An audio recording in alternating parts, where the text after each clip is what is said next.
इस सवाल का जवाब तो हम ही लोगों को देना पड़ेगा ना, कि कोई और आएगा? बताइए, कोई और आएगा? फिर 2-4 दिन बाद, 2-4 महीने बाद फिर कहीं होगा, फिर थाना घेराव करने के लिए हम लोग, आप सब लोग बैठेंगे। तो ये सिलसिला आखिर कब तक चलेगा?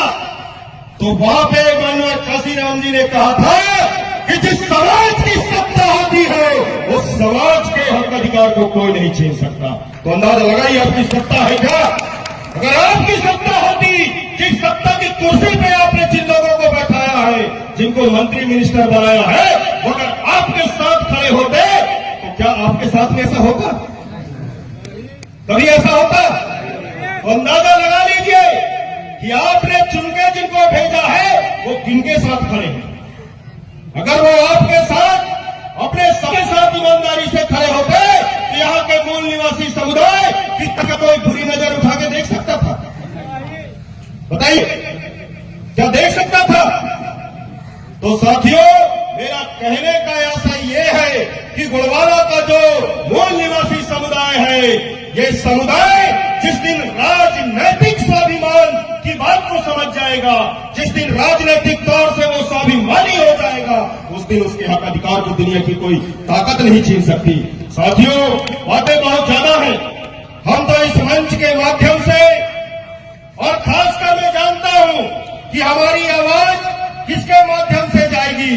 तो जो एलआईबी के साथी हैं, आईबी के जो साथी हैं, उन साथियों से हमारा विशेष रिक्वेस्ट है इस मंच के माध्यम से कि आप लोग हमारी आवाज को कैद करिए और इस प्रदेश के और इस देश के जो गृह मंत्री हैं, एक हमारे मध्य प्रदेश के सम्माननीय मोहन यादव जी और देश के गृह मंत्री माननीय अमित शाह जी, वहां तक हमारी आवाज को पहुंचा दीजिए और उनको बता दीजिए कि ये हिंदू और मुसलमान के नाम पे देश के अंदर जो नफरत का बीज बो करके वोटों की फसल को काटने का काम करते हैं, वो बंद करें और ईमानदारी से उनका जो काम है उस काम को करें। अगर मध्य भारत के अंदर मूल निवासी समुदाय की बहन बेटियों के साथ में गलत होगा, यहाँ के मूल निवासियों के ऊपर अन्याय अत्याचार होगा, तो हम वो लोग हैं जो अंग्रेजों से नहीं डरे जब संविधान नहीं था। अब तो संविधान बन गया है ना, उस समय संविधान नहीं बना था तो उनसे हम नहीं डरे थे जिनके राज में सूरज नहीं डूबता रहा और लहू नहीं सूखता रहा। उन अंग्रेजों से हम नहीं डरे, तो काले अंग्रेजों से हम डरने वाले नहीं। और जिस दिन हम बात में आ गए, यहां का जो मूल निवासी समुदाय है ये जैन समाज से भी ज्यादा अहिंसक है, बहुत ज्यादा हिंसक है। लेकिन अगर दिमाग जो घूम गया तो 4 पैर वाले को जंगल में खदेड़ के मारता है तो 2 पैर वाले किस खेत के ढेला है। तो ये हमको हमारी औकात में आना न पड़े। जिस तरीके से आपने कानून की प्रतिष्ठा की बात की थी, इसी पिंडरई के बगल में भैंसवाही गांव बुलडोजर चला था ना, चला था मोहन यादव जी, बुलडोजर का टायर पंचर हो गया है क्या? बताइए, हमारे मुस्लिम भाई लोग टायर पंचर बनाया करते हैं, बनवा देंगे, टायर पंचर बनवा देंगे हम। बुलडोजर में डीजल न होगा, डीजल की भी व्यवस्था कर देंगे। और अगर ऑपरेटर न हो तो वो भी बताओ, हम खुद चलाने के लिए तैयार है, लेकिन बुलडोजर तो चलेगा। जिस तरीके से आज पश्चिम बंगाल में पूरे भारतीय जनता पार्टी के नेता मगरमच्छी आंसू बहा रहे हैं, इस देश की माननीय राष्ट्रपति महोदया तक बोल रही है कि नहीं, बहुत ज्यादा हो गया, आप बस कुछ नहीं करके। तो मध्य प्रदेश में क्या हो रहा है भैया? एनसीआरबी की रिपोर्ट हम देखे तो पूरे देश के अंदर यहाँ के मूल निवासियों के ऊपर सबसे ज्यादा अगर अन्याय अत्याचार हो रहा है तो 1 नंबर में बाबा योगी आदित्यनाथ का उत्तर प्रदेश है और दूसरे नंबर में मोहन यादव का मध्य प्रदेश है। और मोहन यादव जी उस दिन कृष्ण जन्माष्टमी के दिन नारा दे रहे थे कि जो राम कृष्ण जपेगा वही मध्य प्रदेश में रहेगा करके। तो क्या तेरे बाप का है मध्य प्रदेश? सभी का खून यहाँ के मिट्टी में शामिल है, ये किसी के बाप का नहीं है। ये देश चलेगा तो संविधान के आधार पर चलेगा। संविधान जब जाएगा। ये नागपुर के जो संतरे लोग हैं उनके इशारे पे आज मध्य प्रदेश एक तरफ भारतीय जनता पार्टी बोलती है कि अमृतकाल चल रहा है। अरे ये कैसा अमृतकाल है जहां के अमृत मंथन में सिर्फ हलाहल जहर निकल रहा है और उसको यहाँ का मात्र मूल निवासी समुदाय पीने को मजबूर है। ये सोचना पड़ेगा साथियों और डट के लड़ना पड़ेगा, क्योंकि आने वाला समय बहुत ही भयावह है। मैं तो 2020 के बाद गोलवाना राज संकल्प यात्रा के माध्यम से लगातार 4 वर्षों तक इस मंडला जिले के 9 विकास खंडों को नापा हूं, देखा हूं, समझा हूं। अब समझ में आ रहा है 9 अगस्त को विश्व आदिवासी दिवस मनाते हैं हम लोग, हमारा समाज, और 10 अगस्त को रात के 1:30 बजे आपके मंडला कलेक्टर का ट्रांसफर हो जाता है ना।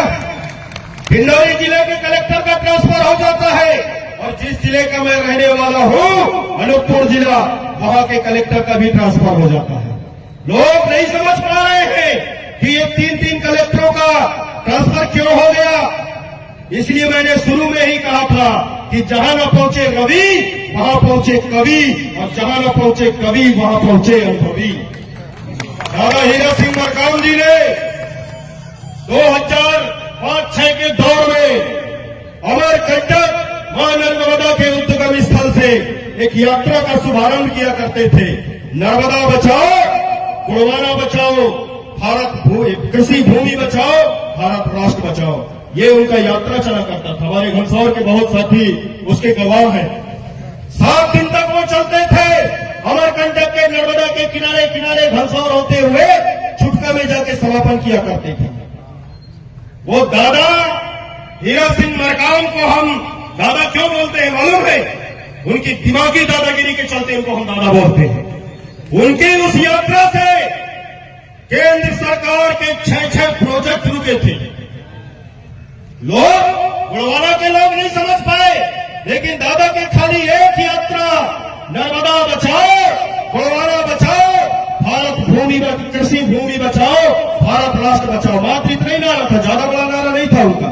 और सिर्फ उस यात्रा के चलते दादा हीरा सिंह मरकाम के जीते जी छुटका परियोजना पूरा नहीं हो पाया सरकार का। ये उस यात्रा की देन है। हमारे डिंडौरी जिला और फिर अनूपपुर जिला के बॉर्डर में शोभापुर नर्मदा पर बांध बन रहा था, वो दादा की इस यात्रा के चलते रुका। आपका मवई मंडला जिले का मवई ब्लॉक और डिंडौरी जिले का उधर कमरपुर समरापुर ब्लॉक अपर गुड़मेर परियोजना चल रही है, वहां पे वो दादा के इस यात्रा इस आंदोलन के चलते रुका था। आपका बसनिया बांध जो डिंडौरी जिला के निवास ब्लॉक और डिंडौरी मंडला जिला के निवास ब्लॉक और डिंडौरी जिला के मेहंदवानी ब्लॉक, वो भी दादा मरकाम के उस आंदोलन के चलते रुका था। उधर आपका डोगरिया बांध डिंडौरी जिला का, वो भी दादा के उस आंदोलन के चलते रुका था। और सबसे बड़ा जो आपका कान्हा से लेकर ये अचानक मार्ग का कॉरिडोर बन रहा है साथियों, ये भी दादा की उस यात्रा से रुका था। और ये 3 कलेक्टरों का एक साथ जो ट्रांसफर हुआ है, तो हमको अंदेशा है कि सरकार पूरी ताकत लगा के इन प्रोजेक्टों को चालू करने का काम करेगी। और इस भरे मंच से हम ऐलान करते हैं कि गोलवाना गणतंत्र पार्टी न जान देगी न जमीन देगी। अभी तक हम लोग तो नारा लगाते रहे ना कि जान दे देंगे जमीन नहीं देंगे करके, यही नारा हमारे समुदाय के लोग लगाए, लेकिन नहीं, अब हमने नारा बदल लिया है, न हम जान देंगे न जमीन देंगे। और ये प्रोजेक्टों को, ये जो आदिवासियों की बसाहट है, आदिवासियों का जहां पे एक सभ्यता और एक संस्कृति पनपी है, जहां के जमीन से जिन आदिवासियों का आत्मिक लगाव है, जिन नदी पहाड़ों से वहां के लोगों का लगाव है, उस जगह से उन लोगों को हम विस्थापित नहीं होने देंगे। ये हम इस समाज को वचन देते हैं, लेकिन समाज को भी आज जिस तरीके से हमारे साथ खड़े हैं उस तरीके से खड़ा होना पड़ेगा साथ में। और जब परीक्षा की घड़ी आती है तो उस परीक्षा की घड़ी में हमको राजनैतिक स्वाभिमान दिखाना पड़ेगा कि नहीं दिखाना पड़ेगा? कब तक सड़कों में हम बैठेंगे बताइए? दिखाना पड़ेगा। कब तक हम लोग सड़कों में अपने हक, जो हक अधिकार हमारे बाबा साहब भीमराव अम्बेडकर ने संविधान में लिखा उस अधिकार के लिए हम कब तक आंदोलन करेंगे? अरे हम खुद सत्ता में बैठ जाए ना, अपनी संख्या बल को हम पहचान जाए। जिस दिन हम अपनी संख्या बल को पहचान गए, सत्ता पे बैठ गए, उस दिन आपके समाज की बहन बेटी की तरफ कोई उंगली उठा के नहीं देख पाएगा। साथियों, ये मेरा दावा है। ये सामने बाबू सुभाष चंद्र बोस जी की प्रतिमा है। इन्होंने एक नारा दिया था देश की आजादी के समय में कि तुम मुझे खून दो, मैं तुम्हें आजादी दूंगा। हम इस मंच के माध्यम से आप लोगों से अपील करते हैं कि आप लोग गोलवाना को वक्त दो, गोलवाना आपको ताजो तख्त देगा।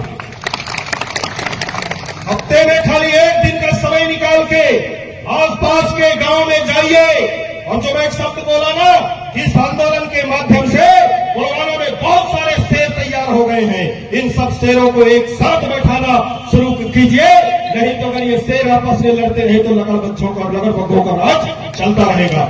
साथियों, वक्त बहुत कम है और हमने देखा है कि जब भी गोलवाना गणतंत्र पार्टी का कोई कार्यक्रम होता है, कोई भी विरोध प्रदर्शन होता है, तो ज्यादातर लोगों की नजरें उमरिया तरफ चली जाती है। जो आप दनादन कूट दिए थे पुलिस वालों को, हो गया था कि नहीं हो गया था? तो मैं इस मंच के माध्यम से जो IBLIB के लोग हैं, उन लोगों को बताना चाहूंगा कि गोलवाना के लोग जो है पूरे देश के अंदर अगर संविधान की सबसे ज्यादा कोई इज्जत करता है तो गोलवाना की मूल निवासी समुदाय की लोग करते हैं। पूरे देश के अंदर मंदिर मस्जिद की लड़ाई बहुत हो रही है, लेकिन क्या किसी समाज ने कहीं पे संविधान का मंदिर बनाया है? बताइए, नहीं बनाया ना। गोलवाना के मूल निवासियों ने इस देश के अंदर सबसे पहले भारत के संविधान का मंदिर स्थापित किया है। वहां पे किसी भगवान की प्रतिमा नहीं है, वहां खाली संविधान का प्रस्तावना है। तो हमारे पुरखों ने भी संविधान की इज्जत किया था, और हम भी हमारी जो लड़ाई है उसको हम संवैधानिक तरीके से लड़ना जानते हैं। हाँ, बीच में लोगों का दिमाग खराब हो जाता है, और वो दिमाग क्यों खराब होता है? ये कहीं न कहीं पुलिस की चूक होती है, तब ना दिमाग खराब होता है। और पुलिस अगर ईमानदारी से काम करे, सही को सही और गलत को गलत कहना जिस दिन पुलिस वाले सीख जाएंगे, उस दिन गोलवाना के लोगों का दिमाग खराब होना बंद हो जाएगा। हम बहुत ईमानदार लोग हैं, और हमारी ईमानदारी का प्रमाण है कि हमारे पुरखों ने 1750 वर्षों तक राज किया था। ये ईमानदारी का प्रमाण है ना। जिनके राज में सोने के सिक्के चले थे, चोर और उचक्के नहीं हुआ करते थे, दूध की नदियां बहा करती थी, ऐसे हमारे पुरखा लोग रहे। तो वो किसके दम पे राज किए? ईमानदारी के दम पे राज किए। वो सही को सही और गलत को गलत कहना जानते थे। ठीक उसी तरीके से हम भी सही को सही और गलत को डंक की चोट पे गलत बोलना जानते हैं। साथियों, बातें बहुत ज्यादा हैं, मैं अपने विचारों को यहीं पे विराम दूंगा, लेकिन जाते जाते मैं IB और LIB वालों को बताना चाहूंगा कि जो मेरा मैसेज है इस प्रदेश के मुख्यमंत्री तक पहुंचा दे। बहुत जल्द ही गोलवाना गणतंत्र पार्टी पूरे मध्य भारत में, इस मध्य प्रदेश के अंदर सीधी, सिंगरौली, रीवा, सतना, कटनी, टीकमगढ़, छतरपुर, पन्ना, भिंडारी, मल्ला, सीधी, छिवा, बालाघाट, बैतूल, नरसिंहपुर, होशंगाबाद, रायसेन, ये जो 24 जिला हमने पृथक गोलवाना राज्य के लिए अलग से तैयार करके रखा है। बहुत अगर जहां के मूल निवासियों के ऊपर अन्याय अत्याचार समाप्त नहीं हुआ तो एक ही दिन में हम पूरे इस मध्य भारत में, चाहे वो विंध्य का पट्टी हो, चाहे बुंदेलखंड का क्षेत्र हो, चाहे ये महाकौशल की पट्टी हो, इस प्रदेश के गृह मंत्री, हम मुख्यमंत्री तक तो बाद में जाएंगे, पहले गृह मंत्री की बात करेंगे, क्योंकि घर मंत्री अगर ठीक है तो घर ठीक रहेगा कि नहीं रहेगा। क्या बोलते हैं, मोहन यादव जी का पुतला गोलवाना गणतंत्र पार्टी दहन करेगी। इस मंच के माध्यम से हम ऐलान करते हैं। इतने सारे मामले मैं बताया, कल की घटना सिंगरौली जिला में हमारे आदिवासी समाज का एक व्यक्ति, नदी किनारे उसकी जमीन है जहां पर उसने धान लगाया है, भारतीय जनता पार्टी का कठपुंजिया नेता वो भी बैस समाज से है। किस समाज से है? बैस समाज से है। वो रेता चोरी किया करता है। किसके दम पे?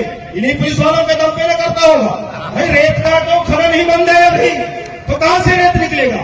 तो उसके खेत से वो लगातार, तो उसने कई बार टोका कि भैया मेरे खेत में धान लगा है। और आपको बताऊं मैं, सीधी सिंगरौली और शहडोल और उमरिया की जो जमीन है उधर मात्र धान का भर फसल होता है। इधर आप लोग के जैसे दो फसली जमीन वहां की नहीं है, रेतीली मिट्टी है, तो ज्यादातर धान का ही फसल वो लोग लेते हैं और दूसरे फसल में मूंगा भी न करते हैं वो लोग। गेहूं बहुत कम उधर उत्पादन होता है।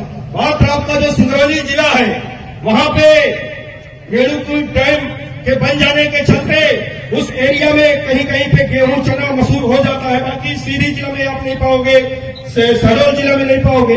तो उसने भैया रिक्वेस्ट किया कि भैया कम से कम मेरे फसल कट जाए फिर करना। तो उसने ट्रैक्टर से कुचल के मार दिए। बताइए, कल की घटना है। जमीन उसकी, फसल वो लगाया है और वो अगला आदमी रेत चोरी कर रहा है। इसके बावजूद भी कुचल के मारने की हिम्मत उसके अंदर क्यों आई? क्योंकि उसको लगता है कि मैं भारतीय जनता पार्टी का नेता हूं और मेरा बाप यहां का मुख्यमंत्री और गृह मंत्री है, इसलिए ना वैसा कर पाया। नहीं किसी की हिम्मत है ट्रैक्टर में कुचल के मारते? बताइए आप। उसी सीधी जिले की कहानी बताऊं। आज से 4 दिन पहले एक आदिवासी समाज के व्यक्ति को आधी रात में पुलिस उठा के ले जाता है। मलिया थाना की बात है। आधी रात को पुलिस वाला उठा के ले जाता है, रात भर उसकी सफाई करता है, दिन में भी करता है। तो वो गरीब पिछड़ा आदिवासी सिर्फ इतना ही पूछता है थाना प्रभारी से कि साहब मेरे को थाना में लाए हो तो क्यों लाए हो, मेरा अपराध क्या है ये बता दीजिए मुझको करके। तब जाकर के वहां का जो थाना प्रभारी है वो बोलता है कि नहीं, एक महिला तुम्हारे नाम से रिपोर्ट लिखाई है। जब उस महिला को वहां पे बुलाया जाता है तब वो महिला बोलती है कि मैं तो इसको पहचानती ही नहीं करती। बताइए, वो महिला उसको नहीं पहचान रही। तो वो एसआई के ऊपर एट्रोसिटी एक्ट का मामला दर्ज होना चाहिए कि नहीं होना चाहिए? बताइए। पुलिस को किसने ताकत दे दिया कि आधी रात को जाकर तुम एक निर्दोष आदिवासी को उठा के थाना में लाओगे और उसकी सुनवाई करोगे? वो सुभाष द्विवेदी पंडित जी, सब इंस्पेक्टर वहां का, सारी गुंडागर्दी भुला देगी गोलवाला गणतंत्र पार्टी, अभी उसको समझ में नहीं आया। तो जो ये न्याय यात्रा, न्याय का जो ये कार्यक्रम है साथियों, सिर्फ ये मंडला जिला भर की नहीं है। मैं तो लग के बता दिया, मंडला की कहानी, अनूपपुर की कहानी, सिंगरौली की कहानी, सीधी की कहानी, हर जगह बस यही चल रहा है। बाला मरकाम ने तो बहुत पहले कहा था कि गोलवाला के लोगों जाग जाओ, गोलवाला के लोगों जाग जाओ, संगठित हो जाओ, इसी में भलाई है। गोलवाला के लोगों जाग जाओ, संगठित हो जाओ, इसी में भलाई है। नहीं तो कुटाई पिटाई और सिर्फ ठोकाई है, इसके अलावा कुछ नहीं है। इसलिए आपको जागना पड़ेगा। और आज अगर आप लोग नहीं जागे, अपने हक अधिकारों के लिए संगठित नहीं हुए,